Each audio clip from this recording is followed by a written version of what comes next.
What's up, everyone? Marc Lobliner, TigerFitness.com, Machine Life, Vlog 3. That's right, we've kept it going for 3 straight days, y'all. Give it up.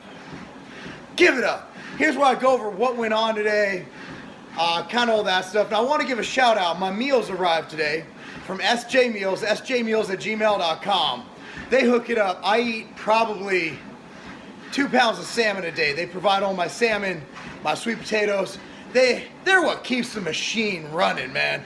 That's the machine's fuel right there. So I really want to give a shout out, sjmeals@gmail.com. Prep meals, they serve the northwest burbs of Illinois. Much love to Jess, Steven, my peeps.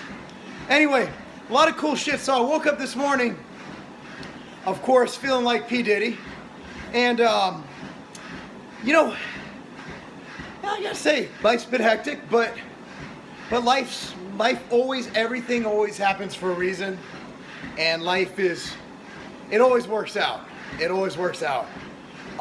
At least if you have the right intentions, follow your heart, things work out. And so I woke up, got my meal in, got a ton of work done, and went and did legs.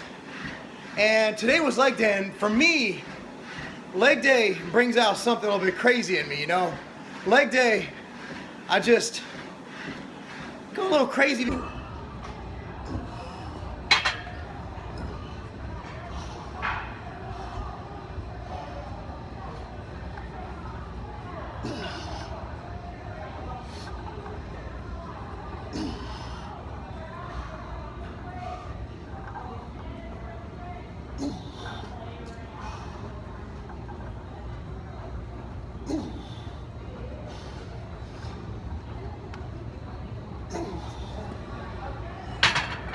Because legs take a lot to grow. Like, I was a catcher when I played Little League, so I had naturally big quads, right? But to get my legs to grow to the level where I can be a pro bodybuilder, I need to train the living shit out of them. I needed to take my body, take my soul, take everything to the next level. And the one thing that truly does that is the squat. Called the granddaddy of all exercise. Every movement you do in the gym emulates the squat. A leg press, you're moving your legs, you're squatting. And squatting is a primal movement, meaning that if you're in the wild, if you don't do squats, you ain't gonna survive, you're gonna die. Bending, squatting, pressing, those are all primal movements, right? And that's what we live for at Exos, primal type movements.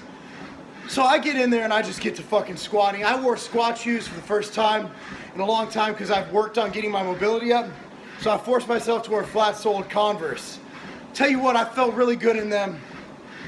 Only went to 365, but I did 15 total sets. Worked up to 365. My working sets after that were with about 315. Did a back off set at 225 at the end. Rep range was anywhere between 5 and 15. But I'll tell you what, I think people look at squat and they're like, oh, it hurts your back. It hurts your knees. Shut the fuck up, you fucking pussy. Your knees don't hurt because you squat. Your knees hurt because you don't squat, because you don't know how to squat correctly, because you're not using primal movements. I'll tell you what, an open chain movement like a leg extension is much more shearing on your knees. A movement like the leg press is much more dangerous on your lower back and your knees because of all the pressure put on the joints. Your body's meant to absorb and shock, absorb the shock, absorb all the weight and the bearing of a squat. Go to Africa where they have to get their water from a river. What the fuck do they do? Put a goddamn thing of water on their goddamn head, a bucket. I bet you they can squat that motherfucker too, because it's a primal movement. Wanna know why squat's a primal movement? Because you can't shit if you don't squat. Toilets, sitting on a fucking toilet, that's a pretty modern invention there. People used to squat over holes. In fact, in a lot of countries, they still do it.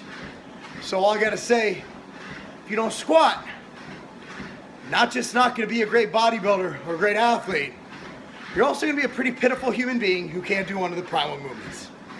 So that's squat. But that was my workout. So I did my squats. I did leg press. I worked up to 10 plates per side. Started at 3, worked up to 10. Took them bitches off, which took about an hour to take all that fucking weight off. And then I did some hack squat. I did some leg extension, did some calf raises. I think I did some other shit, but I forgot. But anyway, it was about 2 hours. I got a little carried away. But I'm able to walk right now, and I feel good. Work, crazy. I put together basically a game plan, strategy for 2017, so I've been working on that. I have 17 new SKUs in the works for all my brands. So I'll tell you what, there's a couple of them that are friggin' amazing, that are gonna blow your mind. A couple combos, a few new ingredients I found. I found one new ingredient. I'm actually kind of working on a sleep formula right now, because I think it's gonna make for something no one else has that's pretty fucking awesome. And that's just exciting. Again, Insurgent launches on the 18th. Our new shirt, which will be gray with black, launches on Thursday along with the red hoodie y'all have seen. Got a lot of cool shit coming out, but Insurgent is the big launch. I have a new whey flavor coming the first week of January. You guys are gonna fucking love that new whey flavor. Another whey flavor, which will probably be a permanent flavor, coming on February 1st, around February 1st. So we just got a lot going on. Business is good. I mean, to survive in the internet world with Amazon, it's fucking hard. But again, there's one thing Amazon doesn't have, and that's our people. And I'll put our people up against their computers any goddamn day of the week. So, on that note, that gets to when people ask for positions in the company. Let's say you're asking for a sponsorship opportunity with MTS Nutrition, and you send me a Twitter message with misspellings, grammatical errors. Is that someone I really want to pay attention to? And is that someone I really want as part of my company? If you don't respect me enough to spell check your goddamn message, why should I give you a shot to represent a company that I literally risked everything to start?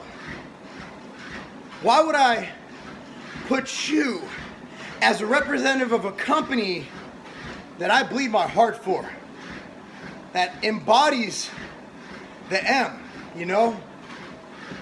And every business owner out there probably thinks the same way. It's not that you're not good at grammar. It's not that you can't spell, because every computer and smartphone has fucking spell check. If you have fucking spell check, you can just run that bitch over it. And I like to think that I'd like people who are literate working for my company. So I really would like to say, not just to me, but if you are interested in a position, a sponsorship, an affiliate, a whatever, an ambassador with any company in the world, spell check that bitch. Because I'm actually nice, and I'll be like, bro, honestly, I would have looked into it, but you can't spell. People get mad sometimes. They're like, oh, you're missing out on the next best thing. Let me tell you what. I've been in this business over 16 years, and not once has someone who's told me they're going to be the next big thing become the next big thing, or even as someone I've heard of after they've called me, told me that they're going to be the next big thing. It is what it is, you know? But one thing you got to look at during the holidays, you know, I'll probably talk about this a few times, is my father passed away on December 27th of 2005. And a lot of bad things happen during the holidays for a lot of people. There's a lot of gatherings. You know, heart attacks go up during the holidays. I know a lot of shit goes bad. But one thing you have to realize during the holidays, above and beyond everything, and a lot of people get stressed out because they have to be with their family. That's the last thing you should do. During the holidays, you need to love life. Love those around you, and realize that you only get one go around at life. You only get one chance, unless you believe in reincarnation. Then everything I'm saying is just bullshit to you. But you only get one shot. You know, you only get one chance to live this life, and you want to live your life happy. And one thing that should make you happy is being around the people you love during the holidays. I know sometimes you might have that sibling who gets on your nerves. Sometimes you might have that weird uncle who picks his nose at the dinner table. But sometimes you just got to sit back and look at it for what it's worth. And these are people, these are your loved ones. These are people close to you. These are probably people who would take a bullet for you in a lot of cases. And I think a lot of us get stressed out on, oh, what's going to be on the dinner table? Or, oh my God, what am I gonna wear? My house is messy. That's all bullshit. That's all such bullshit. I'd give anything to have my father here right now to see what I've done in my life. My father never met his grandchildren. I would love to have my father here right now. And if I go back in time and I could do one thing, I'd appreciate the moments I had with my father more than I truly appreciated it at the time, because I didn't understand the mortality of life. I didn't understand the finite state of life, that you live once and when it's over, life goes on. You know, we all know at the end of the day, you could be the coolest, most important person in the world like Steve Jobs. Life goes on. People mourn for a little bit and you're gone. So what you need to do is really appreciate during this holiday season who you're with, and really just love them, and make sure you enjoy and savor every moment, because these moments are finite and they do go away. Just something to think about, guys. Something a little deeper than what I usually talk about. Now that we got a little bit of squat out of the way, a little bit of business out of the way, I think we're going to go into the question of the day, which comes from actually one of my clients, that's Lizette, which should be pretty fun. This one is on blood flow resistance training, BFR, blood flow restriction training, BFR, or occlusion training. Okay, blood flow restriction training while cutting. How does it work? Is it worth the weird looks at the gym? On what muscles does it work best for? Does it work to strengthen the glutes? What muscles benefits most from it? What exercise should you do that for? The main benefit to occlusion training is injury.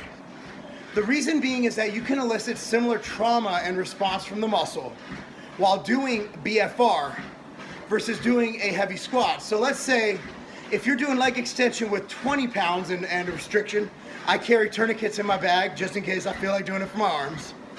If you can do that with 20 pounds and a tourniquet blood flow restrictive training, it's the equivalent of doing a lot more weight. I don't know the exact ratio. Dr. Lane Norton would probably know a little more than me. He's more of an expert on that. Personally, I don't see much application to it other than injury rehab, other than getting around injuries, other than rehabilitating from, let's say, a knee surgery. I know that after my brother's knee surgery, Dr. Stu had him do an occlusion training on his injured knee to elicit the trauma to the muscle, to elicit the benefits of heavy weight training without using the heavy weights. I do see it as an adjunct just for fun. Who doesn't want to pump weight and get a sick pump in their arm and take the tourniquet off and like, hey, look at all these veins. You know, it's one of those things where you have that benefit to it. I don't see it doing much. I don't see it being much worth the issue. But I do see it as something fun, and it doesn't hurt. Does it help? Maybe a little bit. But when you're at that elite level, every little bit helps. But no, you will never replace heavy ass lifts with it. I don't see much application for the glutes. You can use it in your quads and your hamstrings by tying it up by your groin towards where your gluteus maximus hits your hamstrings. You could use it for your arms by occluding at the shoulders right here, and then using it for your biceps and your triceps. And I'm sure there's other ways to do it, but those are the ways that I know how to do it. I do not dislike occlusion training. I just don't see it as a necessary thing to do, but I do see it as fun. And why not? It's not gonna hurt your progress. It might help it a little. And at this point in my career, I'll take any help I can get. Well, there you go, guys. There's the vlog for the day. Email your questions for this to Marc, M-A-R-C, @tigerfitness.com. And we'll go ahead and we'll keep pounding out topics, talking about what works, and just going over bullshit. And this is someplace that we kind of get together. We talk about some things. And also, just heads up, I did an article on whey protein concentrate versus whey protein isolate for Massive Joe's webzine, massivejoes.com. Be sure to check that out. I'm Marc Lobliner, tigerfitness.com. Vlog number 3 down the drain. down the drain. I'm fucked up. That's not a game. Keep tight. Keep tight, all right? Go. Keep tight. Up. Step back. You gotta step back. There you go. Ready? 2 more. 1 more. Keep that back tight. Stomach out, chest out. Last one, push. Good. Up. Good. Down. Up. Yes. Down. Up. And up. Bracket. Tight. Tight. Breathe in. Chest up. Pull. Pull. Squeeze. All the way out. All the way out. Yeah. 165.